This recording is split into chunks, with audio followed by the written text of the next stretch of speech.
നമസ്കാരം. നമ്മുടെ വടക്ക് കിഴക്കൻ സംസ്ഥാനങ്ങളിൽ വലിയ തോതിൽ നടക്കുന്ന മതം മാറ്റത്തെക്കുറിച്ചാണ് ഈ വീഡിയോ. അതുകൊണ്ട് തന്നെ മതം മാറ്റത്തെക്കുറിച്ച് മഹാത്മാഗാന്ധിയുടെ അഭിപ്രായം വായിച്ചുകൊണ്ട് തന്നെ ഈ വീഡിയോ തുടങ്ങാം. മഹാത്മാഗാന്ധി പറഞ്ഞത് ഇതാണ്: ഇന്ന് ഇന്ത്യയിലും മറ്റിടങ്ങളിലും നടക്കുന്ന മതപരിവർത്തനം എന്ന ആശയവുമായി പൊരുത്തപ്പെടുവാൻ എനിക്ക് സാധിക്കുന്നില്ല. സമാധാനത്തിലേക്കുള്ള ലോകത്തിൻ്റെ മുന്നേറ്റത്തിന് ഏറ്റവും വലിയ തടസ്സമായ ഒരു തെറ്റാണ് മതം മാറ്റം.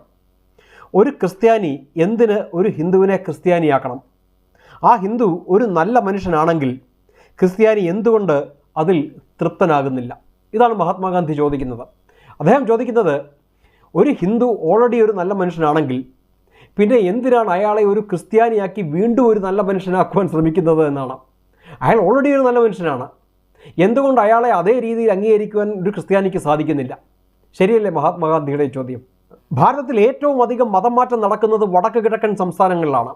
ഇത് ബ്രിട്ടീഷുകാരുടെ കാലം മുതൽക്കേ നടക്കുന്നതാണ്. വടക്ക് കിഴക്കൻ സംസ്ഥാനങ്ങളിൽ നടക്കുന്ന വംശീയ കലാപങ്ങളുടെ ഒരു കാരണം അവിടെ നടക്കുന്ന ഈ മതം മാറ്റങ്ങളാണ്. പക്ഷേ നെഹ്റു ഇതൊന്നും കണ്ട ഭാവം നടിച്ചില്ല. അധികാര കൈമാറ്റ ചർച്ചയ്ക്ക് വേണ്ടി 1942 ഭാരതത്തിലെത്തിയ സ്റ്റാഫോർഡ് ക്രിപ്സിൻ്റെ കൂടെ അദ്ദേഹത്തിൻ്റെ ഒരു അഡ്വൈസറും കൂടെ വന്നു. ആ അഡ്വൈസറിൻ്റെ പേരാണ് സർ റെജിനാൾഡ് കോപ്ലാൻഡ്. അദ്ദേഹം ഓക്സ്ഫോർഡ് യൂണിവേഴ്സിറ്റിയിലെ ഒരു പ്രൊഫസറും ഒരു ഹിസ്റ്റോറിയനും ഒക്കെ ആയിരുന്നു. അയാൾ ഒരു റെക്കമെൻഡേഷൻ കൊടുത്തിട്ടുണ്ട്.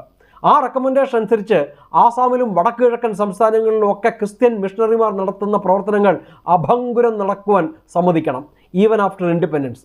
വടക്ക് കിഴക്കൻ സംസ്ഥാനങ്ങളിലെ മതം മാറ്റത്തെ പ്രോത്സാഹിപ്പിച്ച മറ്റൊന്ന് നെഹ്റുവിൻ്റെ നയങ്ങളായിരുന്നു. നെഹ്റുവിൻ്റെ കാലത്ത് വടക്ക് കിഴക്കൻ മേഖലകൾ ഫോറിൻ മിനിസ്റ്ററിയുടെ കീഴിലായിരുന്നു. നിങ്ങളൊന്ന് ആലോചിച്ച് നോക്കിയേ, ഭാരതത്തിലെ മറ്റ് പ്രദേശങ്ങളിൽ നിന്നും വ്യത്യസ്തമായി വടക്ക് കിഴക്കൻ സംസ്ഥാനങ്ങളെ ഒരു വിദേശ രാജ്യത്തെ പോലെ പരിഗണിക്കുവാൻ ആരംഭിച്ചു. ഇതിനെ ശക്തിയുക്തം എതിർക്കുകയും അതിലെ അപകടം ചൂണ്ടിക്കാണിക്കുകയും ചെയ്തത് പട്ടേൽ മാത്രമായിരുന്നു. പട്ടേൽ ഒഴികെ നെഹ്റുവിൻ്റെ ക്യാബിനറ്റിലെ ഒരൊറ്റ മന്ത്രി പോലും നെഹ്റുവിനെ എതിർക്കുവാൻ ധൈര്യപ്പെട്ടിരുന്നില്ല. നിർഭാഗ്യവശാൽ നെഹ്റു പട്ടേലിൻ്റെ അഭിപ്രായങ്ങളെ തള്ളിക്കളഞ്ഞ് നോർത്ത് ഈസ്റ്റേൺ റീജിയനെ വിദേശ മന്ത്രാലയത്തിൻ്റെ കീഴിൽ കൊണ്ടുവന്ന് അഡ്മിനിസ്റ്റർ ചെയ്യാൻ ആരംഭിച്ചു. നെഹ്റുവിൻ്റെ ഫോറിൻ മിനിസ്ട്രി അപ്രോച്ച് ഏറ്റവും കൂടുതൽ ഉപകാരപ്പെട്ടത് അവിടുത്തെ മതം മാറ്റ ലോബികൾക്കാണ്. നിങ്ങൾ ഇന്ത്യക്കാരെ അല്ല, അതുകൊണ്ടാണ് ഫോറിൻ മിനിസ്ട്രിയുടെ കീഴിൽ നിങ്ങൾ പെട്ടിരിക്കുന്നത് എന്ന് പറഞ്ഞ് നാട്ടുകാരെ പറ്റിച്ച് ധാരാളം പേരെ അവിടുത്തെ ക്രിസ്ത്യൻ മിഷണറിമാർ മതം മാറ്റിയെടുത്തു. ഇതിനൊക്കെ പ്രത്യക്ഷമായോ പരോക്ഷമായോ സഹായിക്കുന്ന സമീപനമായിരുന്നു നെഹ്റുവിൻ്റേത്. വടക്ക് കിഴക്കൻ സംസ്ഥാനങ്ങളിൽ നടക്കുന്ന മതം മാറ്റം മുഴുവൻ ഫോറിൻ ഫണ്ടഡാണ്. നമ്മുടെ രാജ്യത്തെ ദാരിദ്ര്യത്തെ മുതലെടുത്ത് മതം മാറ്റുക എന്നതാണ് അവിടുത്തെ പ്രധാന കലാപരിപാടി. നമ്മൾ കേൾക്കുന്ന Aryan invasion theory, Aryan Dravidian conflict, anti Hindu, anti Brahmanical, ഈ പ്രൊപ്പഗണ്ടയുടെയൊക്കെ പ്രഭവ കേന്ദ്രം നോർത്ത് ഈസ്റ്റിൽ ഫണ്ട് ചെയ്യുന്ന ഫോറിൻ ഏജൻസീസാണ്.